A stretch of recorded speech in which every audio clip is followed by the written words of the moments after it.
এমনও দিন গিয়েছে যে বাসায় কোনো সহযোগী ছিলেন না। ছোট ছেলেটাকে আইলের মধ্যে দাঁড় করাতাম আর আমি ভিতরে যেয়ে ডাটা নিতাম। জোরে, জোরে চিৎকার করে বলতাম, "বাবা এই যে আমি এখানে। তোমার ভয়ের কিছু নাই।" ওখান থেকে ও চিৎকার করে বলতো, "আম্মু তাড়াতাড়ি আসো।" সেভাবেই কিন্তু গবেষণার কাজগুলো চালিয়ে গিয়েছি।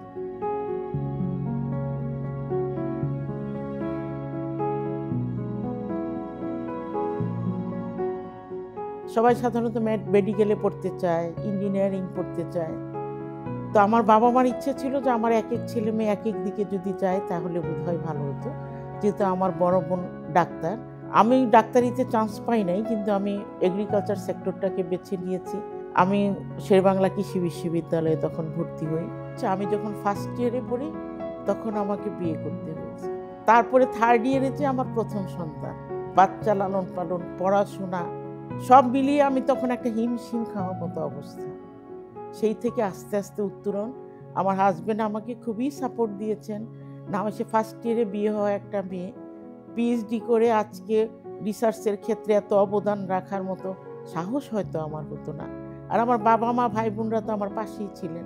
আর আমি এখানে যখন মাস্টার্স করি, প্রথম টার্মের পরেই কিন্তু আমার বাংলাদেশ কৃষি গবেষণা ইনস্টিটিউটে সায়েন্টিফিক অফিসার হিসেবে চাকরি হয়ে যায়।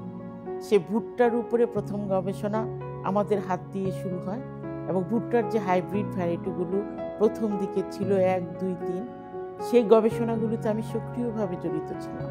দীর্ঘ ৯.৫ বছর কৃষি গবেষণা ইনস্টিটিউটে থাকার পর আমি বর্তমানে যে গাজীপুর কৃষি বিশ্ববিদ্যালয় ২০০৪ সালে এখানে সহকারী অধ্যাপক হিসেবে যোগদান করি।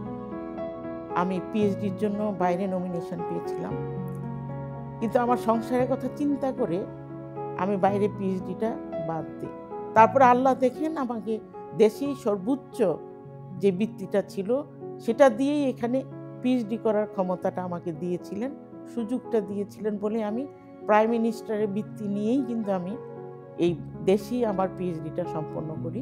আমরা বাংলাদেশে প্রথম গাইনোডিয়াসাস টাইপের পেঁপের জাত দিয়েছি। আমরা এই পর্যন্ত ৪টা জাত দিয়েছি, বিউ পাপায়া 1, 2, 3 and 4। তার মধ্যে আমাদের বিউ পাপায়া 1 যেটা, সেটা সুপ্রিম সিড কোম্পানির মাধ্যমে আমরা টপ লেডি নামে বাজারে যেটা বিক্রি হচ্ছে, কৃষকদের মাঝে ব্যাপক সাড়া পড়েছে, যার বীজ উৎপাদন করেই আমরা বরঞ্চ এখনো টার্গেট ফুলফিল করতে পারি না, এত চাহিদা কৃষকদের মধ্যে। তাছাড়া আমরা কাজ করছি সুগন্ধি ধানের উপর।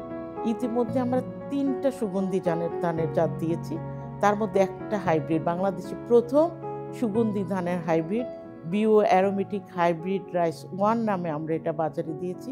খুবই চিকন, সুগন্ধিযুক্ত। তারপরেও আমরা আরও 2টা ভ্যারাইটি দিয়েছি যারা প্রিমিয়াম কোয়ালিটির সুগন্ধিযুক্ত ধান।